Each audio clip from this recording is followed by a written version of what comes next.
Okay, we are live. Good, good. We are live, folks. Welcome to the stream. You are here. You are here.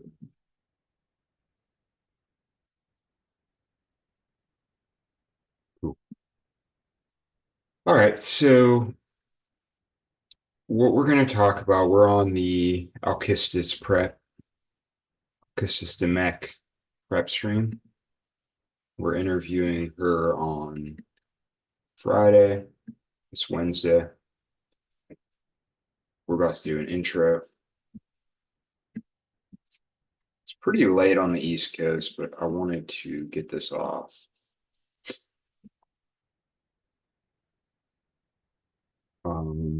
Spend some time with it.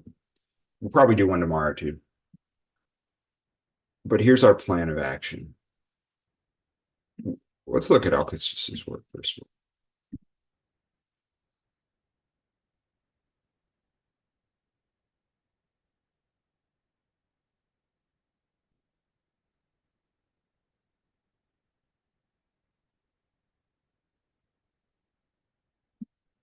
We're going to specifically look, I think in this conversation, we're going to look at her dance work.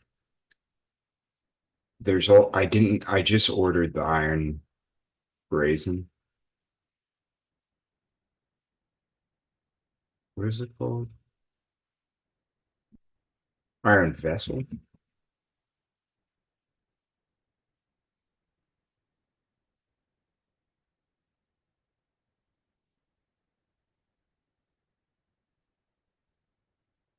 It's Brazen Vessel. Yeah. Just got oh, there's a Kindle version. Okay, great. I can read it before. I just ordered the paperback. Excellent. So we'll maybe look a little bit at this.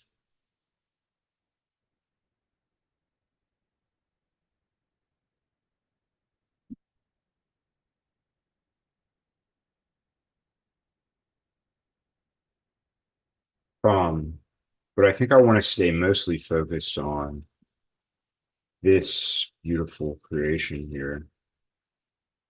Visitation seems to be the most explored, at least what I found on the internet. And we're going to look at that today.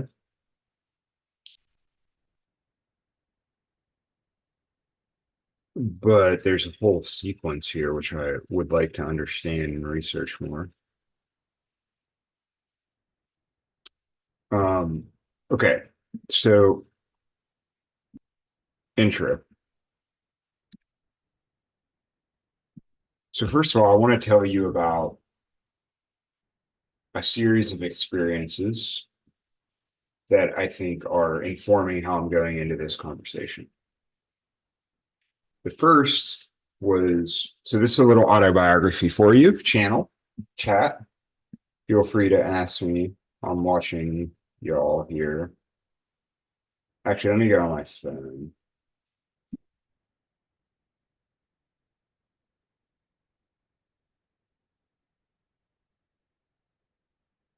Okay. Feel free to ask me.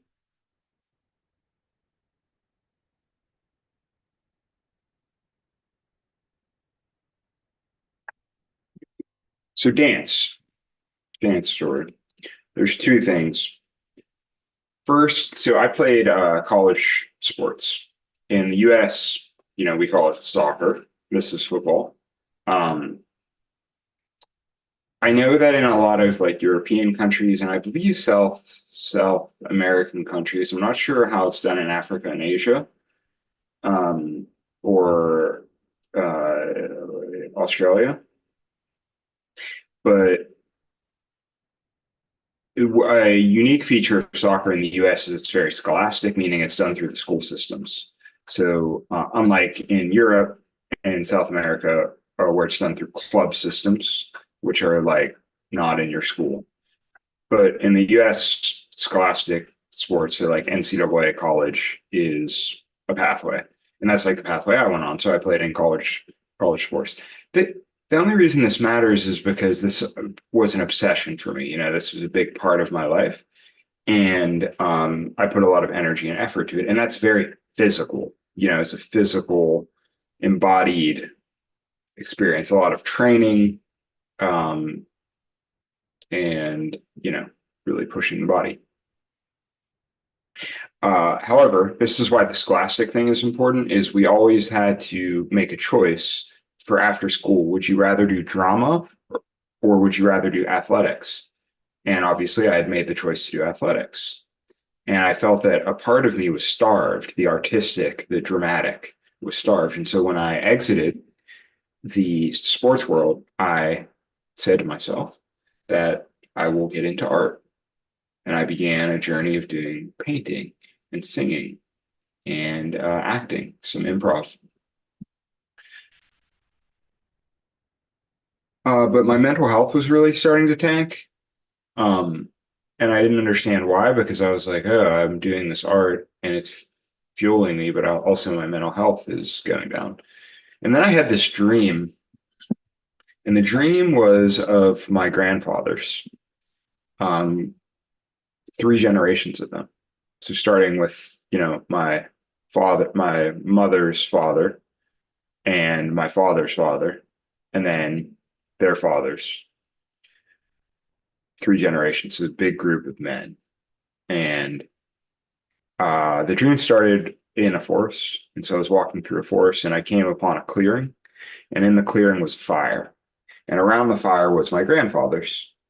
And my grandfathers had their shirts off and they had these like round bellies that were so interesting. They were like very comfortable in their bodies and they were very full and very grounded. And around them were men of all nationalities, African, indigenous, South American, indigenous to the United States, uh, Asian men, African men, like Maori men, all types of different men from all of these cultures, right? And they were dancing like in this very ecstatic, like big way. And I got very excited even in the dream. And then I started dancing. This was a really moving experience for me because when I woke up, I was very in tears. I was like very moved. And I realized that my mental health was tanking because I had dedicated my life to physical movement. I just stopped doing it. And like my body was really desiring physical movement. And then I could explore dance as a compromise between art and athletics, essentially. So I became obsessed with art. This was about 6 years ago. So there's some autobiography. And so I've been practicing free form improvisational dance, ecstatic dance, five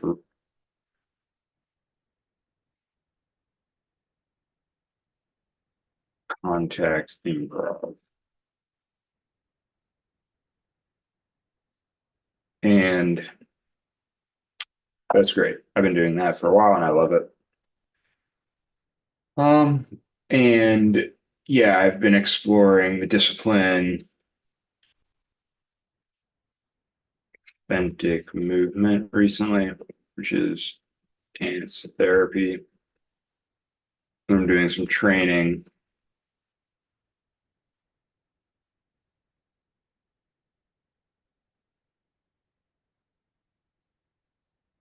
And then where I intersect with um, Alkistis is I started practicing this form of Butoh about 2020. Now, I do not have a teacher, so that's suboptimal. So I'm just watching YouTube. Um, but it's a very fascinating form and exploring the prompts and the images from the resources that are available online are nice. Anyways, I'm just kind of really doing this for myself, I think, right now in preparation for this talk, because I don't really want to make that a aspect of the interview because I get to talk to Alkistis. And I want to like frame my own journey before that, I think. Yeah. So I think that's why I'm talking about this on this stream. But what I really want to get into is some of her work, and I want to stream this lecture she's doing. Um, I'll say one more thing. I have a friend who and we've been really dialoguing about the tension between freedom,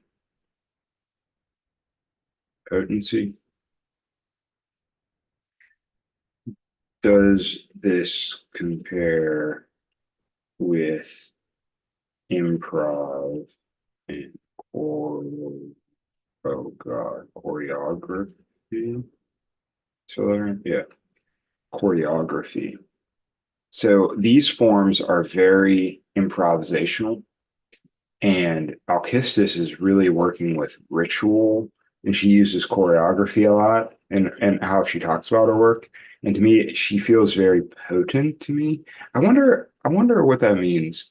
Like if you look at this visitation, it just feels like it's almost dripping with power. It's so moving. But we'll get into that. We're going to start with this one. Okay. But let's frame this a little bit.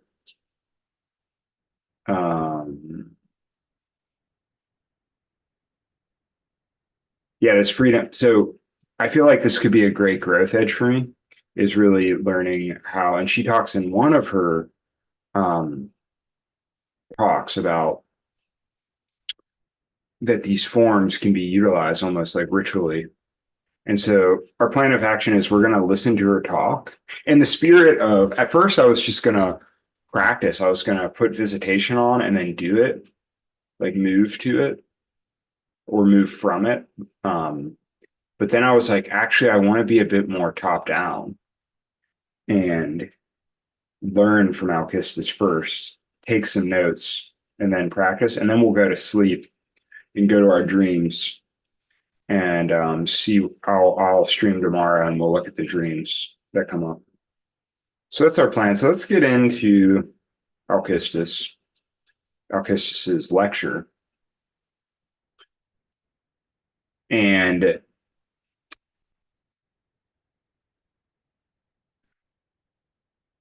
basically, all this is from this lecture followed this dance, this ritual, and we're reversing it. So we're watching, and then we'll get into the dance. Um, so it's an interesting choice, buddy. I wonder why that's happening, but let's do it. Okay, let me stop sharing.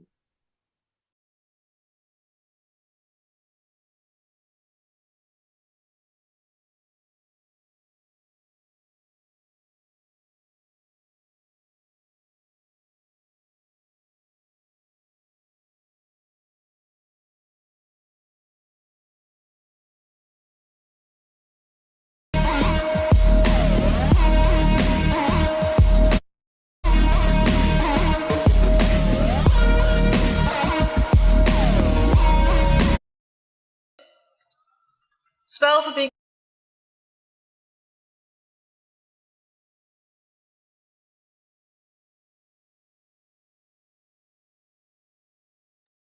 It's not working. Transformed into any shape one may wish to take, which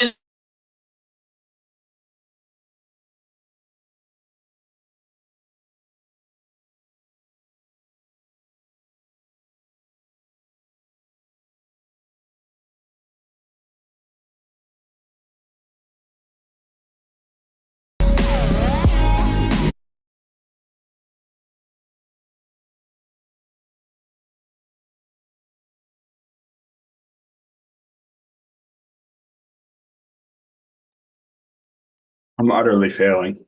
It's okay to stick with me. We can make this work.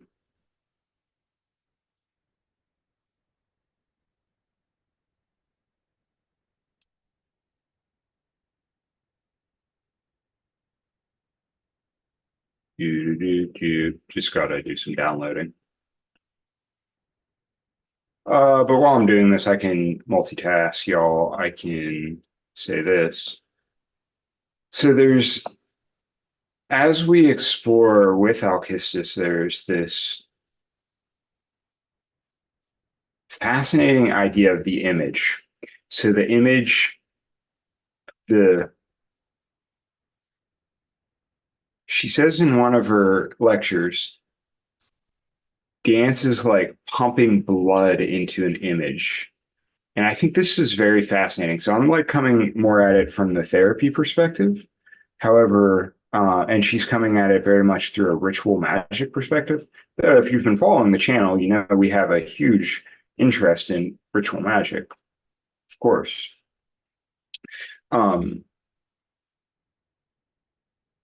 yeah, but this idea of embodiment movement being able to infuse life into images. So if we think in a therapeutic context, it's like there's some kind of let's insecure attachment. Let's take that.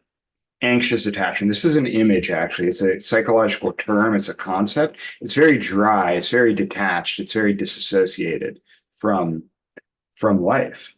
But we can infuse it with energy, with blood through movement, like what it feels like to be avoidant, like running away, let's say, or clenched or tight. There's so many. There's a deeper potentiality that's possible with embodiment, and that's what we're going to explore. But there's some very interesting concepts. Let's see if this came through.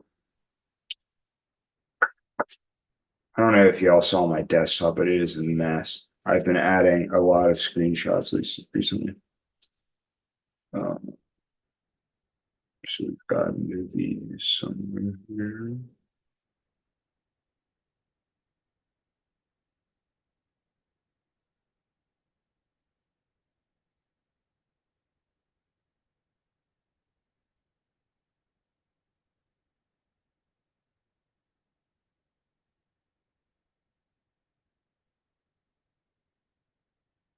So many screenshots.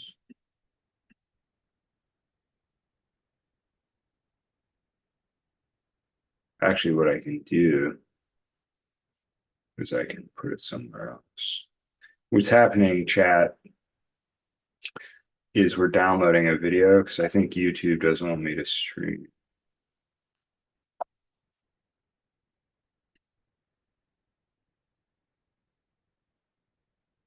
Like meta.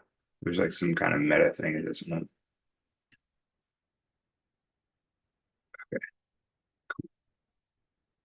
But I've been able to defeat it.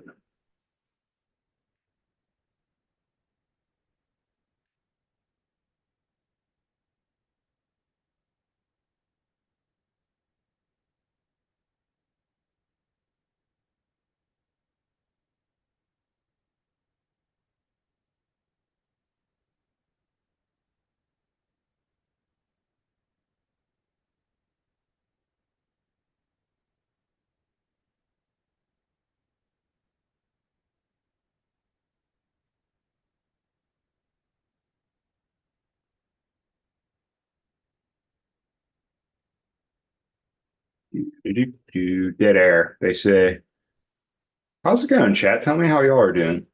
Were you watching from in the world as I'm sorting the video stuff out?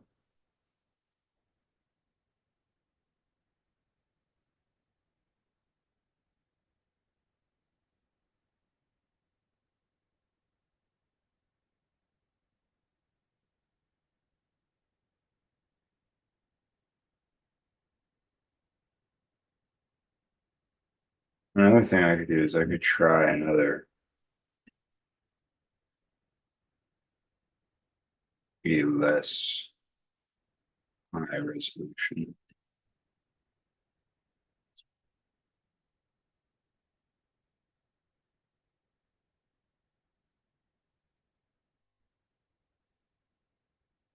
See how that works. Yes. Okay, we're ready. We did it, friends. Okay, sit back. Joy. We'll probably go 10 or 15 minutes with this. With Alkistis.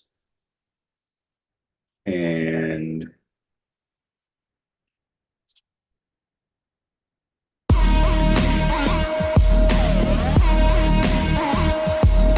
actually, maybe this is the problem.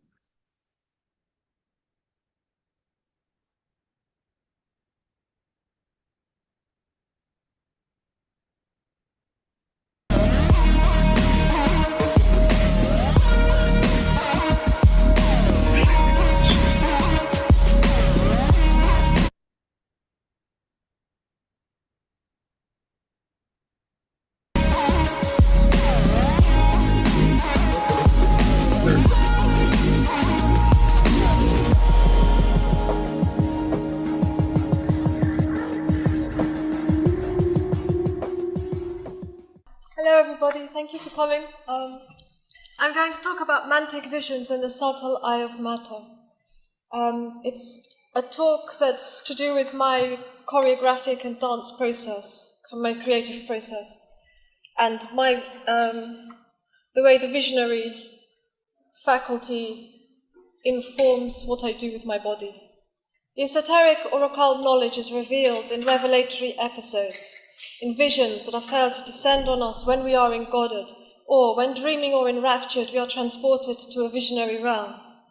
In this talk, I will discuss how my occult practice informs my choreographic process with specific reference to visitation, the performance I gave yesterday, and the Apocalyptaria cycle, of which it's the second dance.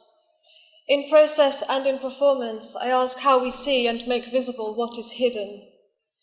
The sense of vision, and specifically the visionary capacity, whether accessed through the techniques of interior visualization, such as Jung's active imagination, or tantric and yogic practices, Buto Fu, which is the choreographic process that I use in my dance, developed by Hijikata Tatsumi, in which images are placed within the body and the mind's eye and stimulate movement. Lucid dreaming and the ability to receive visions in scrying and divination, all these processes are intrinsic to my practice as an occultist creating dance, or a dancer whose interest is in exploring certain heretical and occulted aspects of existence through the body. So this is the first dance from the Apocalyptaria cycle, the decollation of flowers, and this is from the final section called Calyptrome, which was revealed to me in a dream. Both the title and some of the postures in the dance. It's a revisioning of the dance of Salome. I consider the body in performance as a place of seeing, from Greek theatron, and as the place of the god or goddess, or gods, the theos or thea. Though the connection appears to be phonetic rather than etymological, the experience of being enthused or engodded radically shifts one's perception, both of the internal world and the world beyond our skin, whether through invocation or in theurgy. When I began working on the Apocalyptaria dances, I took, along with the veil, the mantis as the primary totem or icon. So I worked with this image, which is a hieroglyph, and I was very intrigued by this line from, it's Norman D. Ellis's translation of the Book of the Dead. Mantis, this landscape is hidden from all but the most holy eye.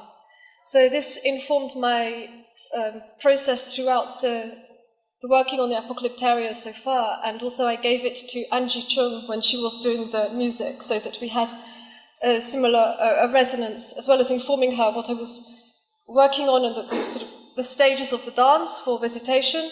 We were linked with this symbolic mantis figure. It's a hieroglyph. So what attracts me to the mantis is that it has an extraordinary power of mimesis. Its vision is stereoscopic. It sees in 3D in a very unusual way. It's keenly attuned to movement and depth perception. And of course, its association with the sacred and magic. The mantis is a trickster god and a shapeshifter. Okay, getting there. Let's go back. a shapeshifter for the Sham people of South Africa. It's a dancer psychopomp, the Egyptian abbot. So here we see an Egyptian, it's from the opening of the mouth ritual, an Egyptian mantis. Mantises are very rare in Egyptian. You would think they have all kinds of flora and fauna in their writing, but mantis is only mentioned a few times, and it's in the Book of the Dead and in the opening of the mouth ritual. So in the Book of the Dead, or the Book of Going Forth by Day, it's mentioned in spell 76.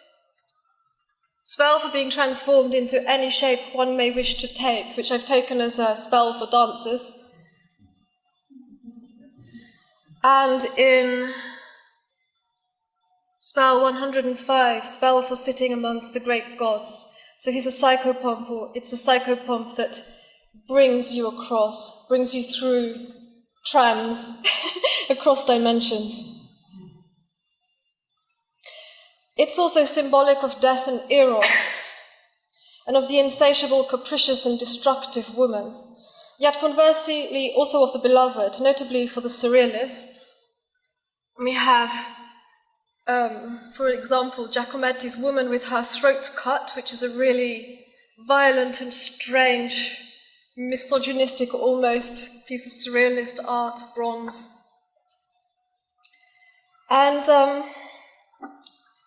one of my favorite decks for divining with, the surrealist Jeu de Marseille, on the playing card Lamiel.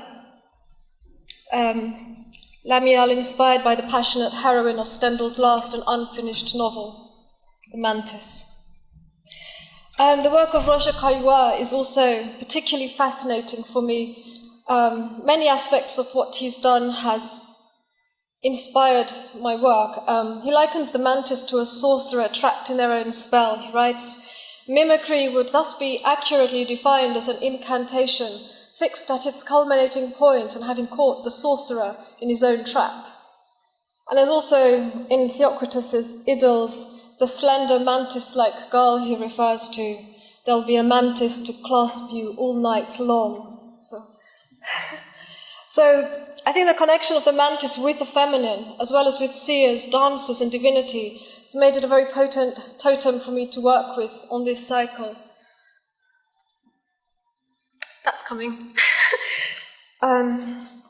This is a very interesting deck to divine with, especially if you're on psychoactive inspiration, however you get there. It's a prismatic.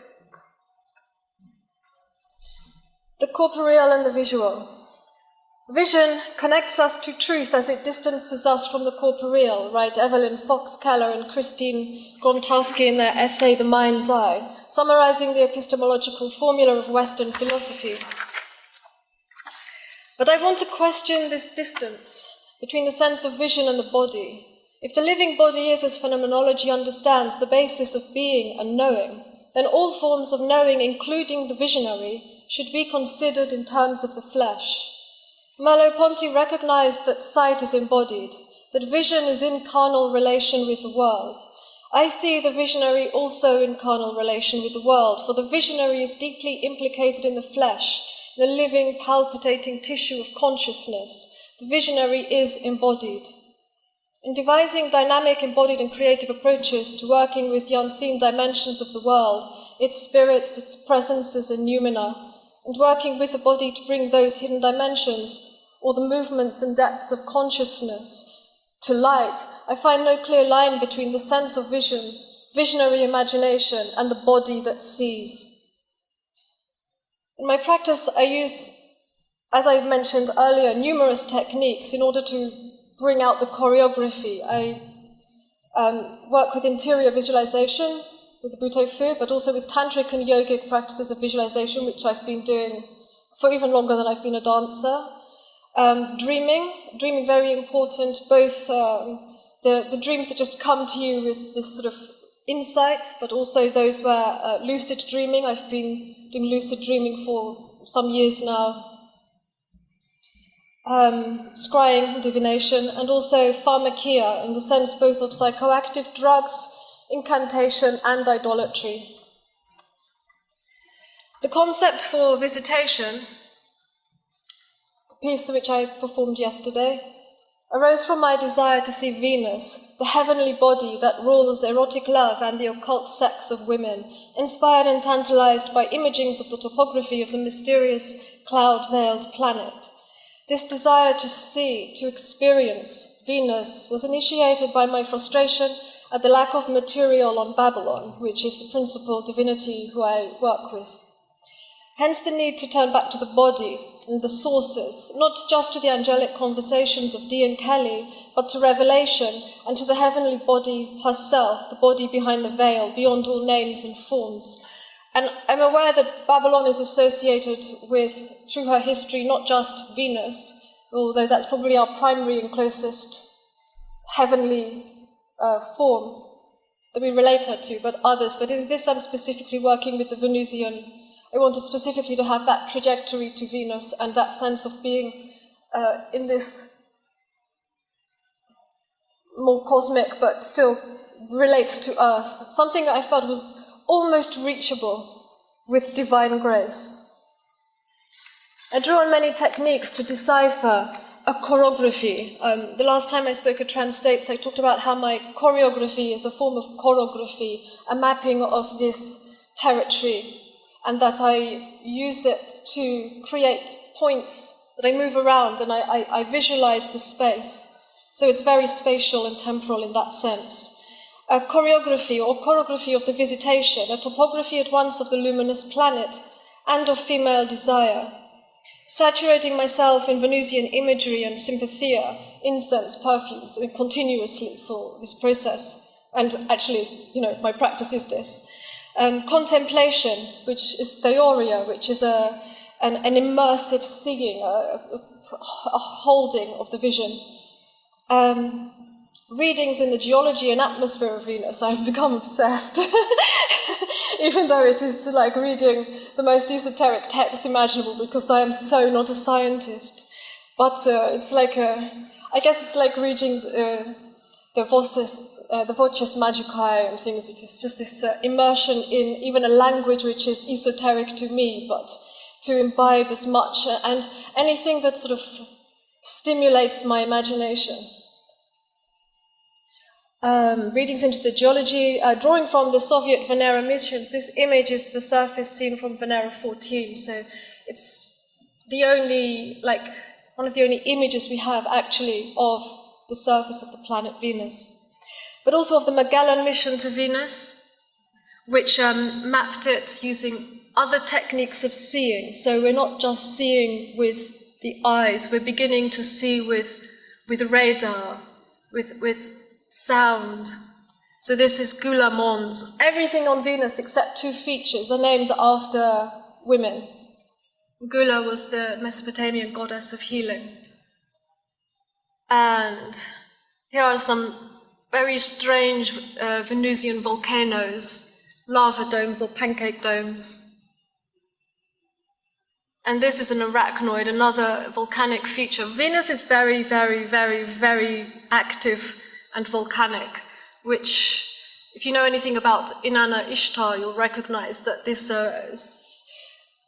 very volatile, transforming, energetic goddess is very much like the surface of the planet herself, which is fascinating. So, yeah, this is another piece that I worked with extensively, meditating. Also partaking of sacraments and psychoactives. For this period was especially cannabis, mandrake, and saffron. Previous work with psychedelics, ayahuasca and LSD particularly, but not this year because my health this year forbid me doing anything that I didn't basically have time or health this year to work with the supervisionary, so I worked very much with this sort of embodied feeling you get with cannabis, mandrake, saffron. And I work in these states, so I will start working with my body through using the psychoactives. The dance is as much about deciphering a process with an inner and an outer choreography that brings about the subjective, energetic, and affective shifts that affect the visitation, as it is about the revelation of performance. Okay. How did that happen? Okay, we're getting there. Okay. As it is about the revelation of performance, the visible and shared experience, I find much in common with Tibetan tantric conceptions of sacred dance, where the body is recognized as the locus of experience and thus also of liberation. Tantric ritual dance embodies psychophysical processes in what Ian Baker calls choreographies of transformation.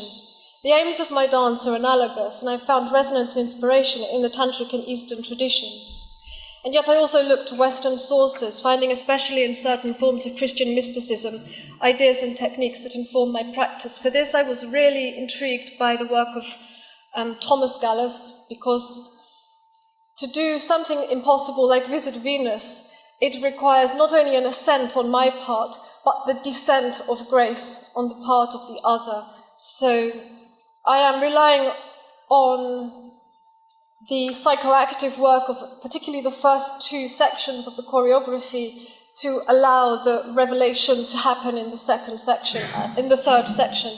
In effect, what happened yesterday was the revelation came earlier in the second section, towards the middle of the second section.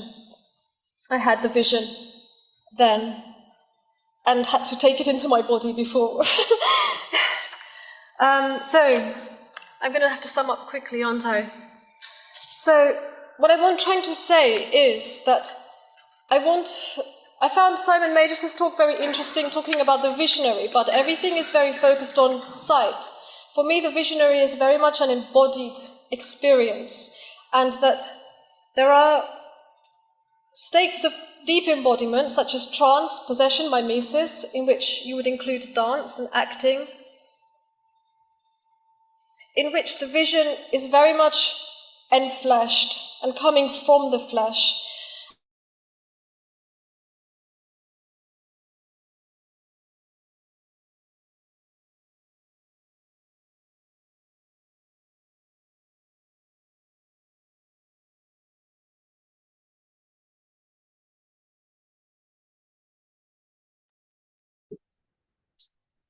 Okay, friends. Thanks to Alkistis for that. Wow. So let's process together.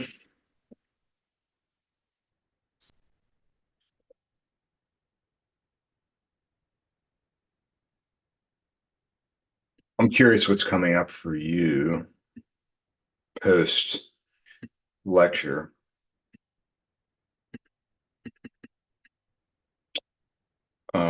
What's coming up for me is this. Let's process a little. Okay, so there's two. Let's break it into theory and praxis. So praxis, it's really a somatic mysticism for me, which is something that the body reveals.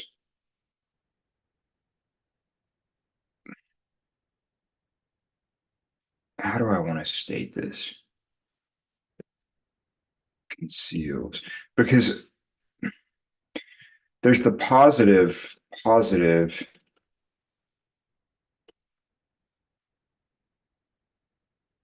aspect, which is embodied visions are interesting and curious. And then there's the negative / critical, which is, critique of disembodied rationalism, i.e. the enlightenment, i.e. Cartesian dualism. Cartesian edge. So that's an aspect of it. What else does she say? Let me think about this. She says some of these words too. She's very poetic, like choreographies of transformation. I believe that was a term from Tantra, but um, well, there's actual techniques, like so techniques, um, interior visualization, uh, plant allies, dream, scrying. There's also interesting idea, scent of grace. This is more in the theory, like I don't know if I really want to call it theory, but there's like this, let's just call it theory for now. There are, I'm going to use a loaded word, archetypal slash divine slash spiritual forces that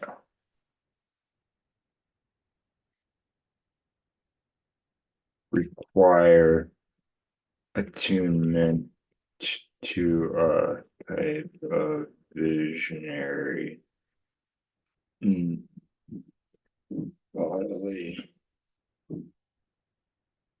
type of mystical.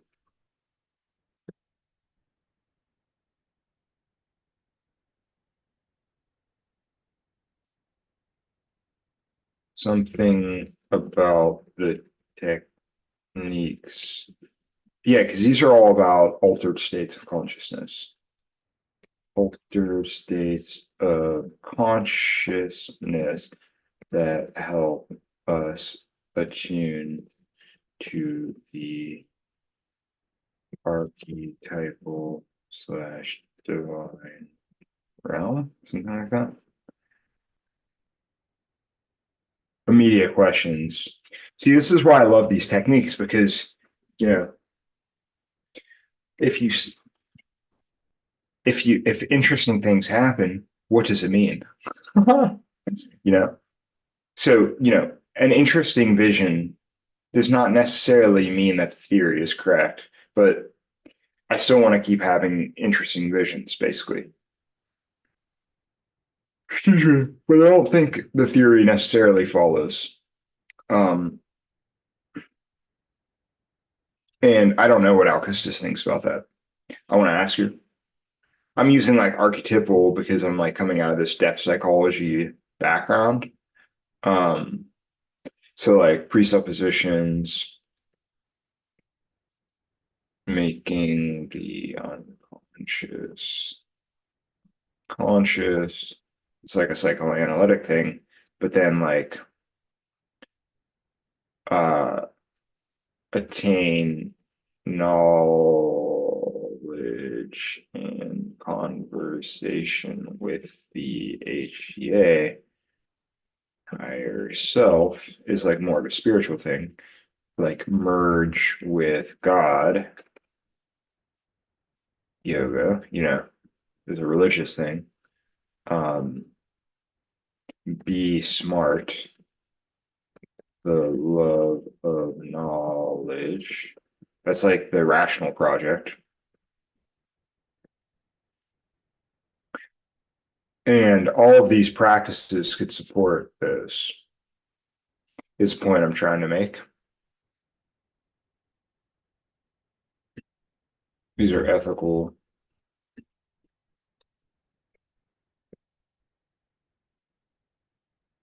I'm like philosophy brain, sorry. Why am I sorry? I'm not sorry. I don't care what y'all think. I do what I want to do.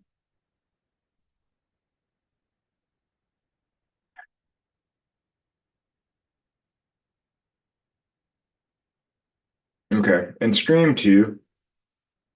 So we have process notes.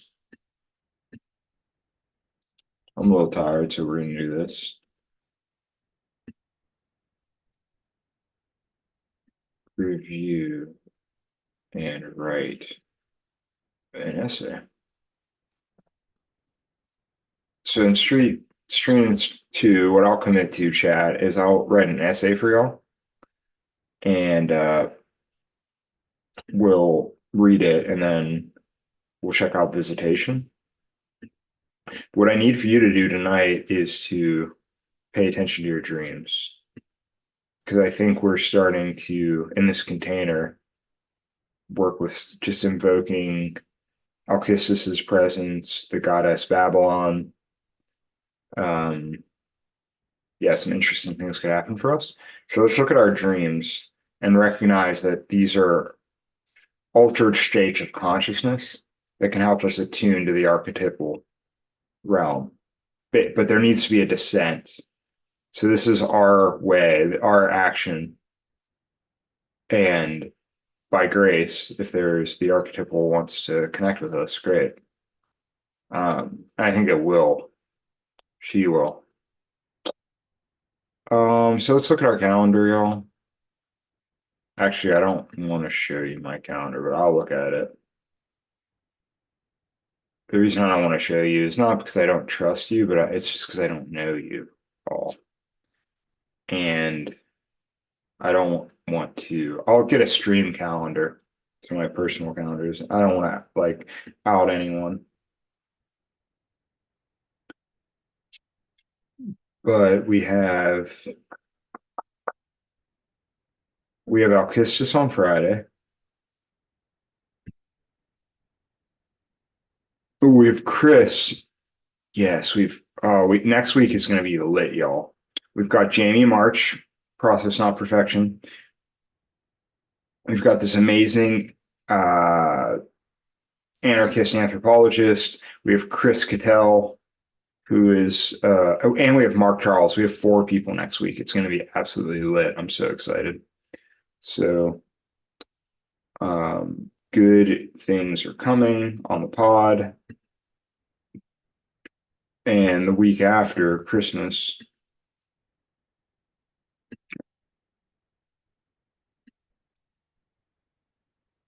I'll probably be streaming a lot because I have a lot of time off. I don't think I have any interviews, though. I swear I got one person. When was it? Yes. Hector. We have him Thursday evening, the 28th. Excellent. So we got plenty of things lined up, y'all, for the future, the end of the year. Well, let me know who you want on the stream. Still got to fill up some January spots. So we have Rose. Our first one in January is the 11th. So we need to fill some stuff up for the first week.